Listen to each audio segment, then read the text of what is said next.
Hey guys, Telegram, Sam here. For those of you who don't know, I have an Instagram. It's telegram_Sam_vinyl. So if you want to see more things about my records and music, go check that out. But today I just have a recent vinyl pickups video for you guys. So let's get into it. First, we gotta start off with this classic Talking Heads album, More Songs About Buildings and Food. This originally came out in 1978, and this is a 2020 US reissue. But yeah, this was the first of 3 albums that were produced by Brian Eno.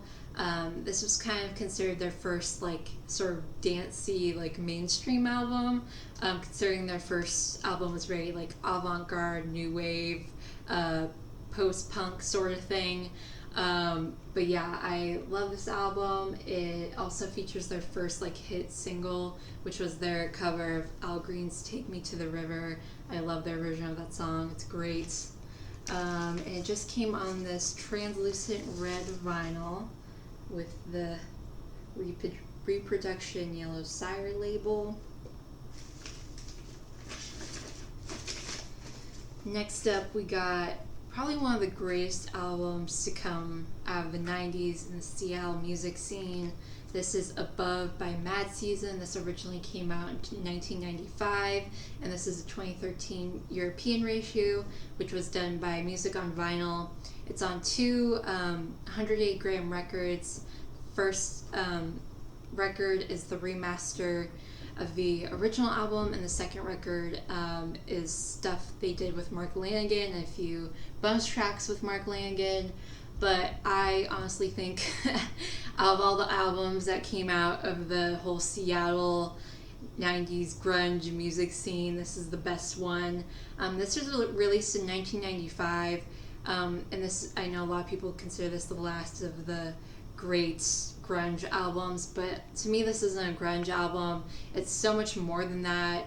It's sort of hard rock, blues rock, but it's also kind of jazzy at the same time. For those of you who don't know, Mad Season is made up of Mike McCready from Pearl Jam, Barrett Martin from Screaming Tree, and Lane Staley from Alice in Chains. And then it features John Baker Saunders, who's just a bass player Mike McCree actually met when he was in rehab. And that's also kind of the reason why Mad Season formed, was Mike McCree had recently gotten clean, and plus the other 2 members were clean, and Lane Staley had a really, really bad drug problem, and Mike McCree was kind of hoping that if he surrounded Lane Staley around, stable, sober people, that would help him choose the path of recovery. But obviously that didn't happen. I think 5 years after they released this, Lane Staley lost his battle to drug addiction, and that's sad. He was such a talented singer, and you definitely hear that on this album. It's on a gatefold, all these awesome pictures. But yeah, the 2 LPs just came on black vinyl, this yellow Legacy custom label. But yeah, killer album. Probably one of my favorite albums to come out of the 90s. And then next we got another classic. This is the B-52's Wild Planet. This originally came out in 1980, and this is a 2021 US reissue. I have been meaning to pick up the B-52s for such a long time. This is my first B-52s album. They were just someone I always listened to on YouTube and streaming services. But now it's finally nice to actually have one of their albums on vinyl. This has one of my favorite B-52 songs, Strobe Light, on it. This was their second studio album, and a lot of these songs were leftovers from their first album, because their first album had so many songs on it and they just didn't have room to put more, so these are leftovers from that. And like their first album, this was also recorded in the Bahamas at Compass Point Studios, so that's pretty cool. And then it just came on black vinyl, this Warner Brothers B-52 label, Play Loud.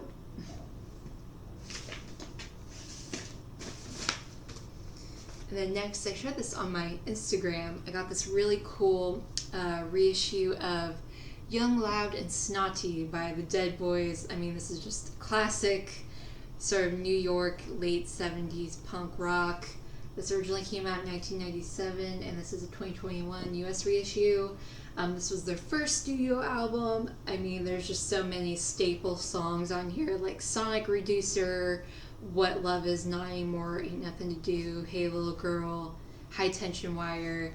And also, Hilly Crystal, the owner of the CBGB Club, was their manager during the making of this album. He was only their manager for a short amount of time before he got kind of tired of it and decided not to be their manager anymore. But they're actually from Cleveland, Ohio originally, but Joey Ramone saw them somewhere and managed to talk them into moving to New York to be a part of the whole, forthcoming CBGB punk scene at that time. So that's pretty cool. And it came on this really awesome yellow and red splatter vinyl. It's really cool.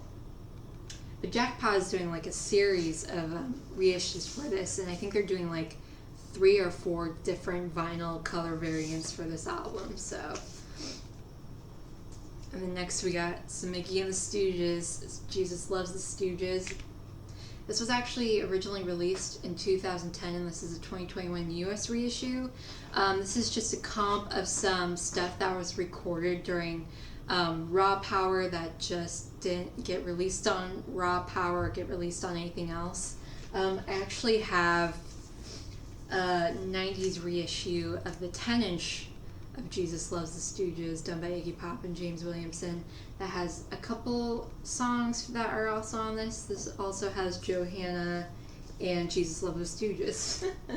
But this was the first thing that featured the song Kill City on it. It was on this 10-inch. But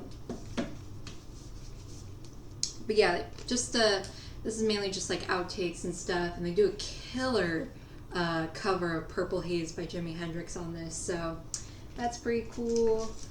And it came on this really cool, like sort of goldish copper brown and black spiral vinyl.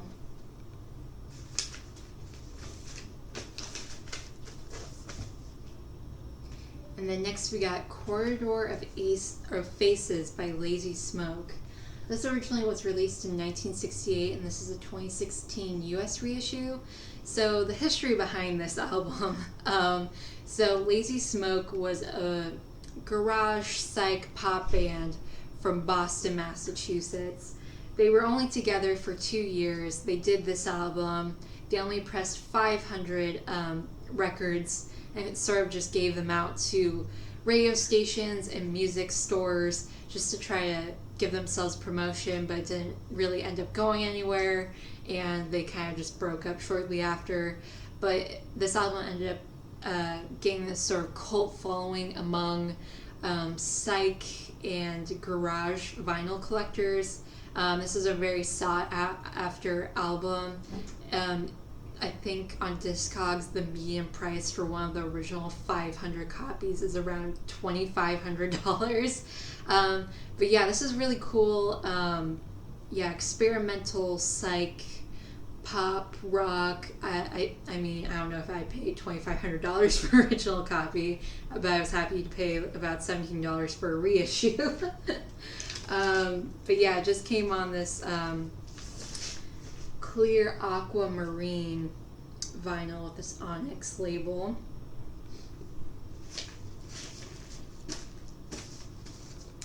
And then next I did a whole video about this album. I had Mudhoney, Every Good Boy Deserves Fudge. If you want to see an unboxing and in-depth review I did about this album, I'll link the video down below. But yeah, killer album. If you don't know who Mudhoney is, definitely listen to them.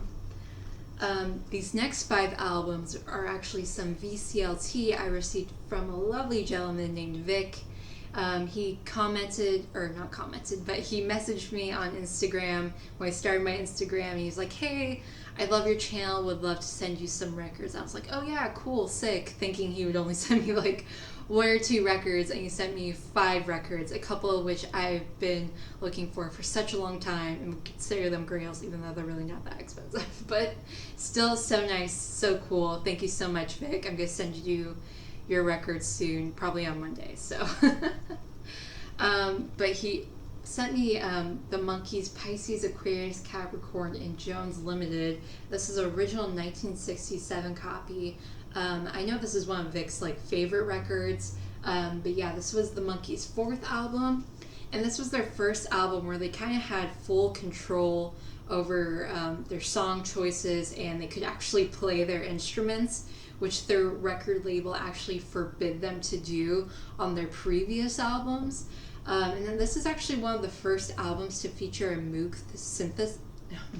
I always have such trouble saying this word, Moog synthesizer, because Mikey Dolenz was one of the first people to buy the first 20 Moog synthesizers that were commercially available.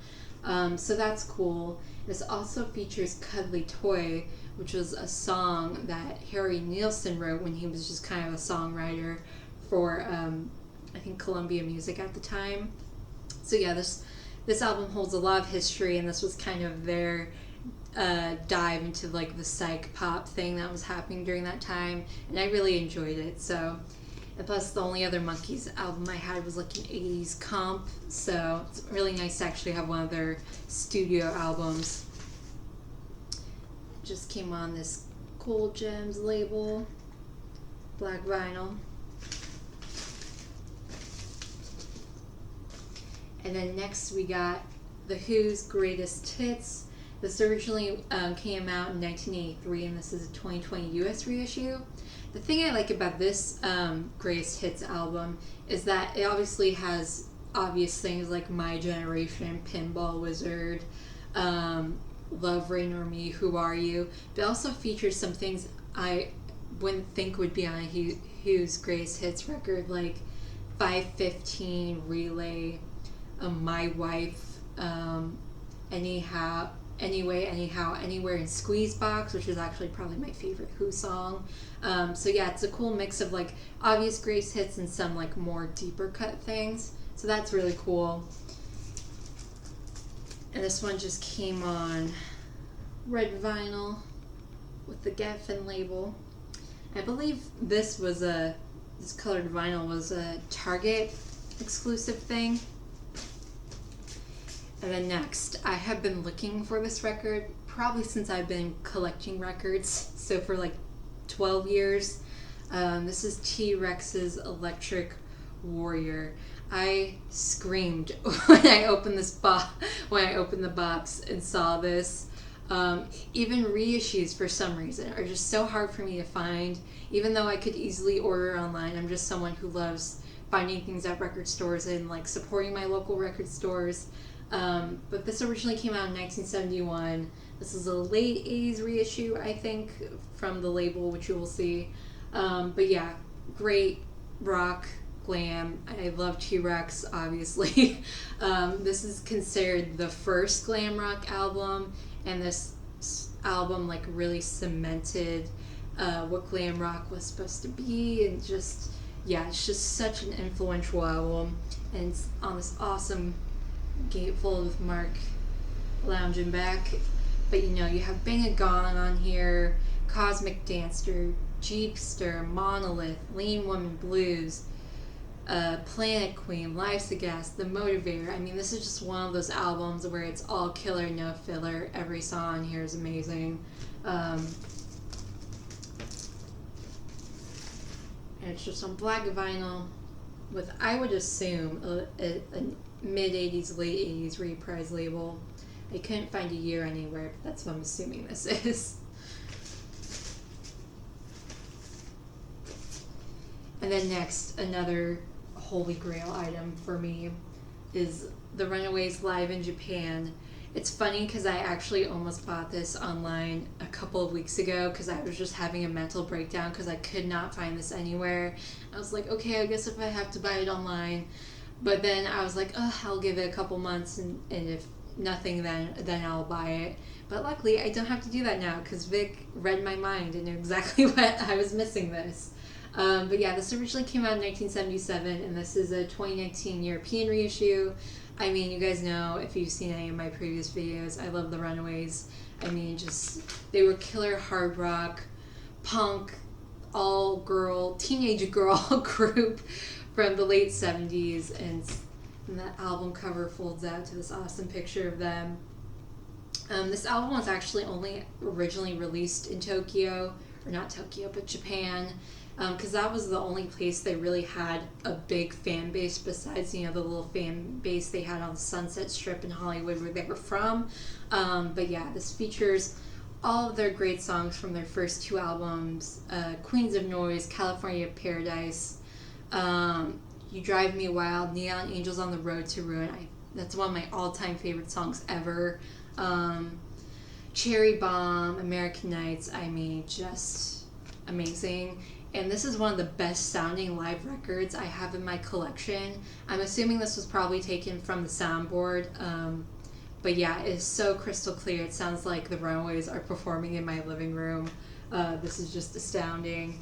And this particular reissue features this great booklet that has, pictures of the band members, and each of them did this little questionnaire that they filled out, and it's just so cool to read their answers at that time. And this one also just came on this translucent red vinyl with this Mercury label. And then last but not least, again, I screamed when I first opened the package, and this is the first thing I saw. I've been looking for this since I've been collecting records for the last 12 years now. But this is Quatro by Susie. Quatro, again, another young woman, kick-ass hard rock bass player. I mean, she just really paved the way for the Runaways. Joan Jett was hugely influenced by Susie Quatro. She convinced her that women can play instruments in rock. But this originally came out in 1974, and this is her original 74 pressing. But yeah, this was her second solo album. I mean, I just don't even know what to say. This features Double Gate Drive, Keep a Knockin'. The only thing I hate about this is that it has the Wild One on here, which again is probably one of my all-time favorite songs, but it has the slow version. For some reason, the US version and UK version of this album only featured the slow version of that song, which in my opinion isn't as great as the hard rock version of that song. So it wasn't until many complaints by Susie Quatro that several years later they finally released the hard rock version. I don't know if it was reissues of this album or on compilation albums or whatever, but yeah, just killer hard rock, amazing woman singer, bass player, Susie Quatro. I mean, she played the Fonz's girlfriend on Happy Days. on I think one episode, but it's you have to be pretty cool to be the Fonz's girlfriend. But anyways, thank you so much, Vic, for those awesome records. I'm excited to send your package off and see your reaction. But yeah, that was the last record. Thank you guys so much for watching. I'll see you in the next video. Bye.